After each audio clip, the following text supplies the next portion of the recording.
Los testigos de Jehová tienen un grupo pequeño de superintendentes, actualmente 7, a quienes llaman cuerpo gobernante y son quienes dictan las doctrinas y dirigen la obra mundial.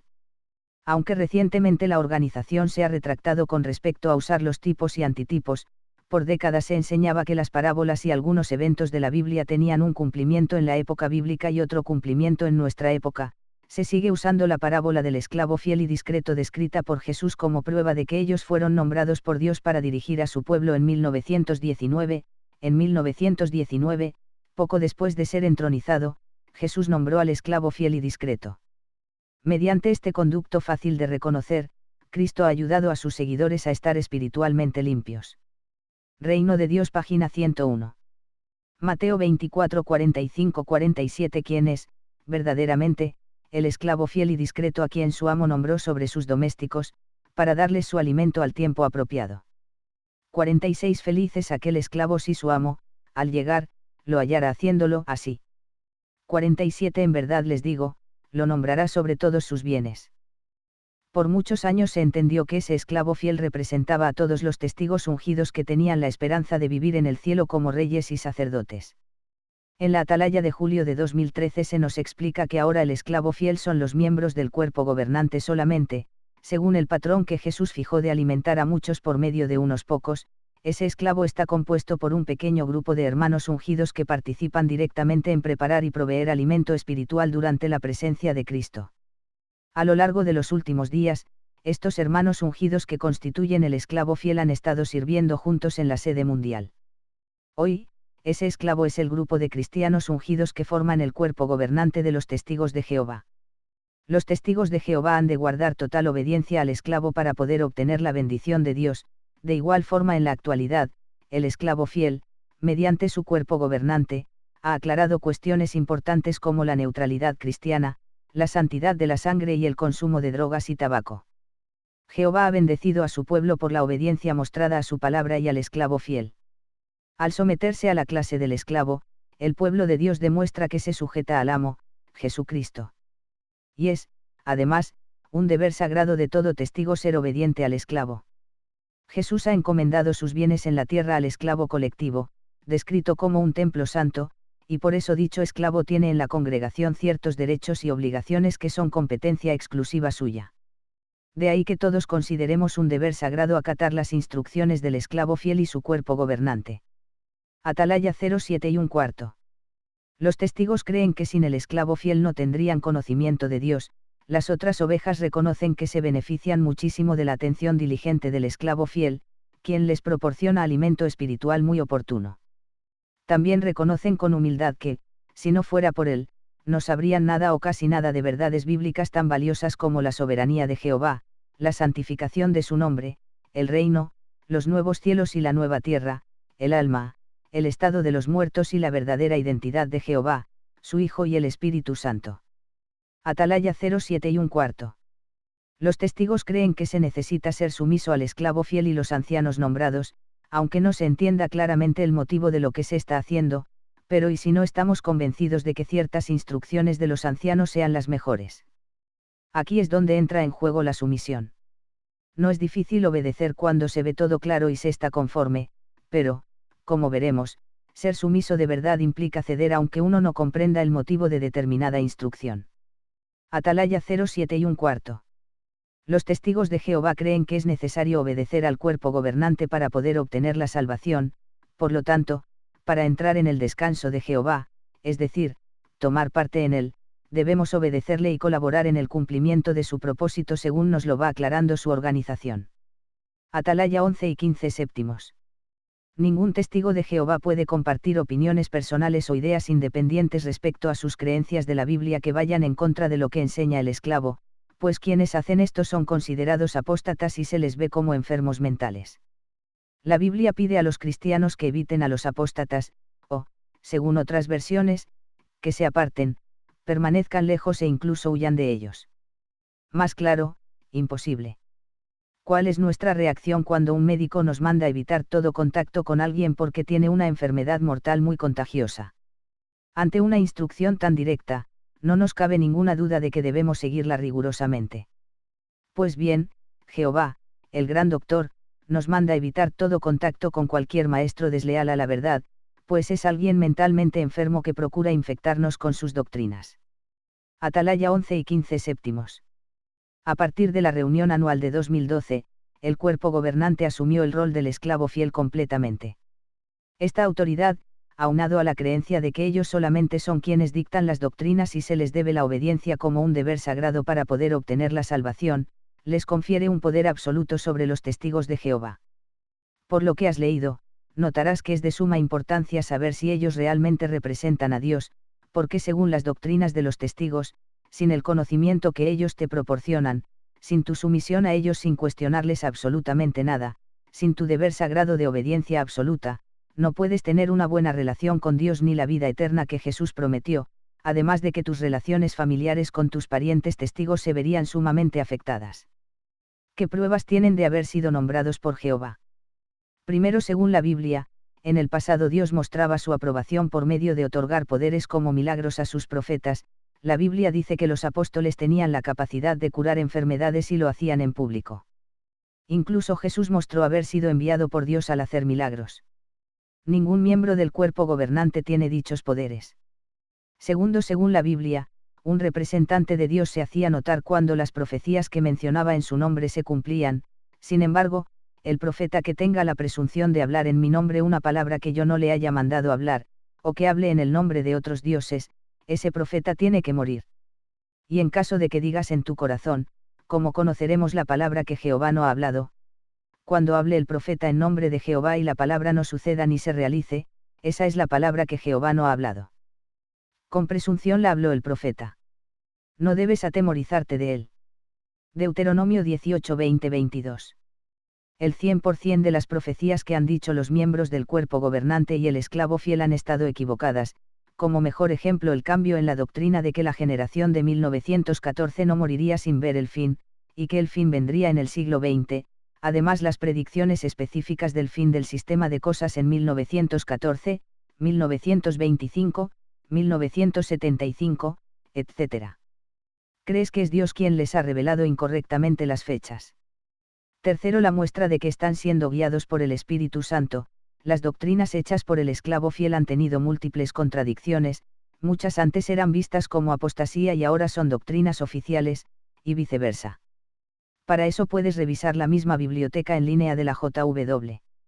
Ellos se justifican en el hecho de que la luz se hace más brillante, pero si investigas, verás que en realidad la luz es muy contradictoria, como si Dios estuviera manteniéndolos en continua confusión.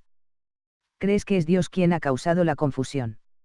La única prueba que se tiene de que el cuerpo gobernante es el esclavo fiel y fue nombrado por Dios es su propia afirmación de serlo.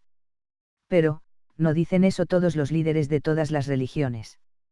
Durante mi infancia recuerdo que si le preguntabas a algún testigo en Medellín quiénes eran los miembros del cuerpo gobernante, ninguno te podría decir sus nombres.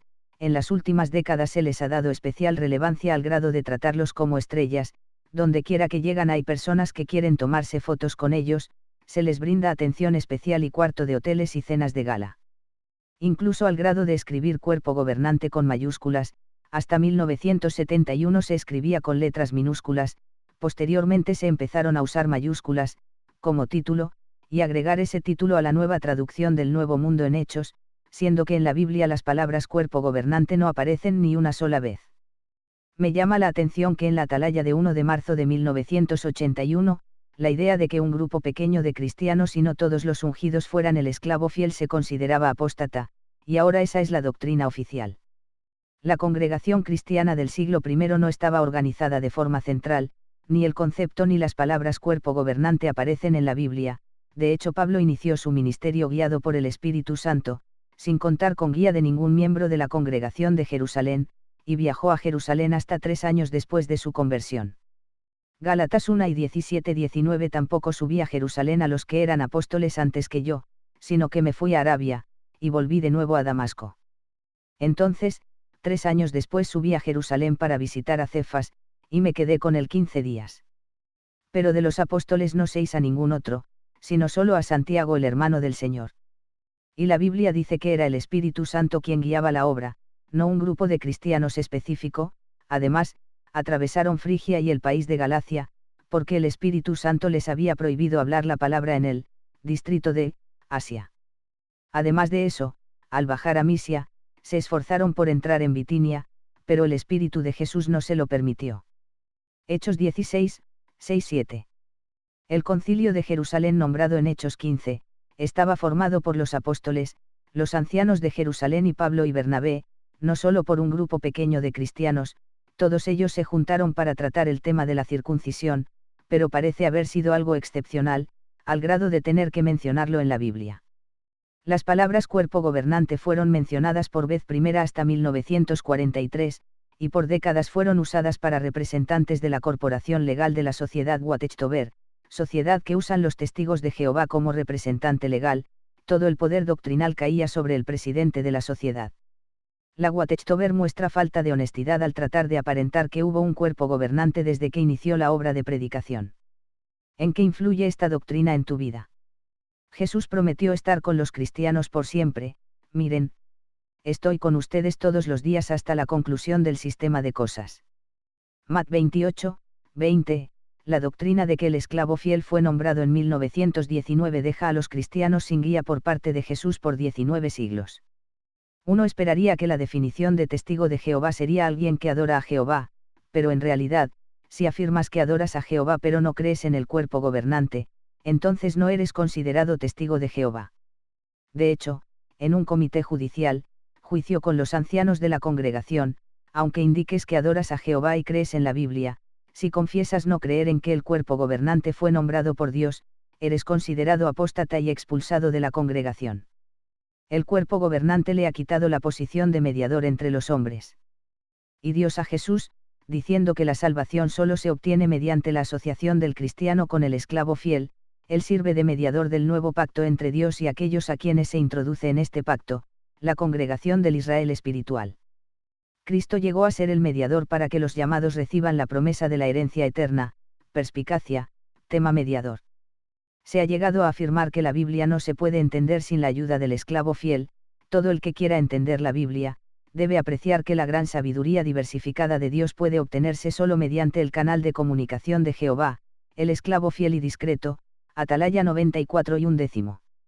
Es bien sabido que el poder corrompe, y el poder que tiene el cuerpo gobernante sobre los testigos les da la autoridad para obligarlos a seguir sus indicaciones sin cuestionar, a expulsar a los disidentes y librepensadores, a crear un sinfín de reglas sobre cómo vestirse, cómo hablar, cómo conducirse en todos los aspectos de la vida, a agregar todo tipo de actividades no permitidas en la congregación a la lista bíblica de pecados merecedores de expulsión, todo como condición para la salvación.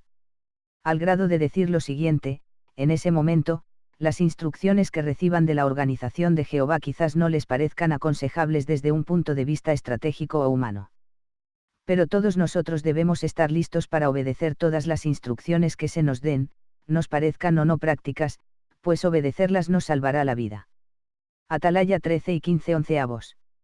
Los cristianos sinceros deben preguntarse si están en realidad siguiendo a Jesús, o están haciendo lo que Pablo advirtió, siguiendo a hombres. Primera de Cor.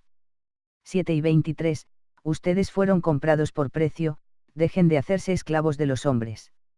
Hay quienes dicen que la prueba de que el esclavo fiel fue nombrado por Dios es que nos ha dado las creencias más acertadas de la Biblia, a diferencia de las iglesias de la cristiandad, pero, ¿es eso cierto? Pregúntate, el esclavo fiel pasa las pruebas de mostrar ser guiado por el Espíritu Santo, por mostrar su poder con milagros o por sus profecías cumplidas. ¿O ves que solo se ha autoproclamado el representante de Dios en la tierra? Eres una de las personas que confía en una organización de hombres su relación con Dios y su vida eterna. Durante muchos años, Elfi, una testigo de Jehová de edad avanzada, ha obtenido consuelo y ayuda al seguir los consejos bíblicos que se hallan en las publicaciones de la clase del esclavo. ¿Qué haría sin la organización de Jehová? Reflexiona llena de gratitud. Atalaya 06 y 15 séptimos. Si te preguntas qué es lo que ganan los miembros del cuerpo gobernante al estar en esta posición privilegiada, te dejo con un pensamiento que escribió Raymond France, un ex miembro del cuerpo gobernante. En el otoño de 1979 se me asignó que efectuara una visita de zona a algunos países donde el gobierno había proscrito la actividad de los testigos de Jehová. Sabiendo cuán fácilmente algo pudiera suceder para ocasionar mi detención y encarcelamiento, concluí que era mi obligación el discutir algunas de mis preocupaciones con mi esposa. En vista de sus problemas de salud previos, que incluían una afección de la sangre que casi causó su muerte en 1969, decidí que era mejor hacer el viaje solo. Aunque ella no podía dejar de estar consciente de mi carga emocional, yo nunca había discutido con ella las circunstancias que habían producido tal estado, cuáles eran los asuntos que me estaban afectando. No me había sentido en libertad de hacerlo. Ahora sentía que, no solo era lo apropiado, sino también mi obligación el considerar con ella lo que yo había percibido, particularmente a la luz de las Escrituras. ¿Cómo podía yo permitir que seres humanos me impidieran discutir con mi propia esposa las verdades que yo veía en la palabra de Dios? Para ese tiempo concluimos que el curso aconsejable para nosotros era el de terminar nuestra actividad en las oficinas internacionales. Sentíamos que nuestra paz de mente y corazón, como también nuestra salud física, así lo requerían. También abrigábamos la esperanza, aunque tenue, de quizás tener un hijo y habíamos, de hecho, consultado, confidencialmente, con 2 médicos al respecto, incluyendo a uno de los doctores del personal de las oficinas internacionales, Dr. Carlton. Mi esposa es 13 años más joven que yo. Reconocimos los riesgos que los médicos nos presentaron, pero estábamos dispuestos a enfrentarlos. Yo tenía 57 años y sabía que sería difícil conseguir empleo seglar debido a esto. Pero confiaba que de alguna manera todo resultaría bien. La decisión no fue fácil. Me sentía desgarrado por 2 deseos. Por un lado pensaba que al permanecer en el cuerpo gobernante podría hablar a favor de los intereses de otros, a favor de la verdad de las Escrituras, a favor de moderación y ecuanimidad, aunque mi voz se escuchara con irritación o simplemente se ignorara. Presentía que el periodo de tiempo en el cual yo iba a poder hacer tal cosa estaba rápidamente acortándose, que fuera cual fuera la voz que tuviese en las discusiones en el cuerpo gobernante, esta pronto sería acallada, silenciada.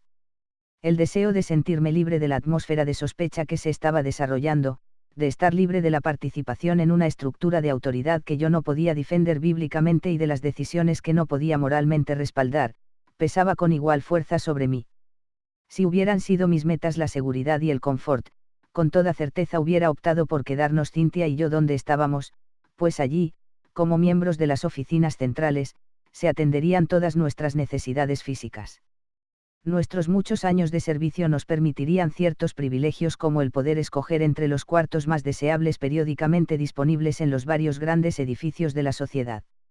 Nuestro tiempo de vacaciones aumentaría a unas 6 semanas por año y, por ser miembro del cuerpo gobernante, siempre sería posible combinar este tiempo con compromisos para discursos que nos permitían visitar lugares en todos los Estados Unidos y Canadá, o combinarlo con visitas de zona que brindaban la oportunidad de viajar alrededor del mundo. Los miembros del cuerpo gobernante pueden regularmente tomar sus vacaciones en lugares sobre los cuales la mayoría de la gente solo puede soñar. Solamente en 1978, mi esposa y yo efectuamos unos 50 viajes en avión, y durante los años habíamos viajado a numerosos países en la América Central, América del Sur, Asia, Europa, África y el Medio Oriente. Si prestigio y prominencia hubieran sido cosas que ambicionaba, razonablemente yo no podía pedir más. Por entonces, de cada invitación a pronunciar discursos que aceptaba, yo rehusaba otros 3 o 4 mensualmente. Al nivel internacional, si estuviera por viajar a París, Atenas, Lisboa, Ciudad de México, Sao Paulo, o cualquier otra ciudad importante, solo sería necesario hacérselo saber a la oficina sucursal y una reunión a la cual miles de testigos de Jehová asistirían se prepararía. Era cosa común el dirigirme a audiencias de entre 5 a 30.000 personas. En virtualmente cualquier lugar que va un miembro del cuerpo gobernante es el invitado de honor entre sus compañeros testigos. Todo esto trajo a mi mente las palabras de Jesús de Mateo 23, 6. Con relación al cuerpo gobernante mismo, me era bastante evidente que la estima de los compañeros en el cuerpo se podía afianzar simplemente por expresar a menudo el apoyo total de uno por la organización y, con raras excepciones, por medio de percibir en qué dirección se inclinaba la mayoría de discusiones, y expresarse y votar en tal dirección. No estoy hablando con cinismo. Aquellos pocos en el cuerpo que en ocasiones se vieron impelidos a expresar sus objeciones de conciencia en cuanto a algunas posiciones, reglas o enseñanzas tradicionales, saben, aunque no lo expresen, que esto es así. ¿Entiendes ahora cómo viven los miembros del cuerpo gobernante? Esto fue filmado en Medellín, Barrio Caribe. Detrás de Del Almacén, Fadegan, saludos a Daco Fuerza Lavatoria, Salome y a Cristiano que, me enseñaron cómo salir de esta secta, de testigos ruselistas, también saludos a mi hermana, JW, o hereje que trabaja en un conjunto residencial salida Las Palmas, cerca a Picapiedra.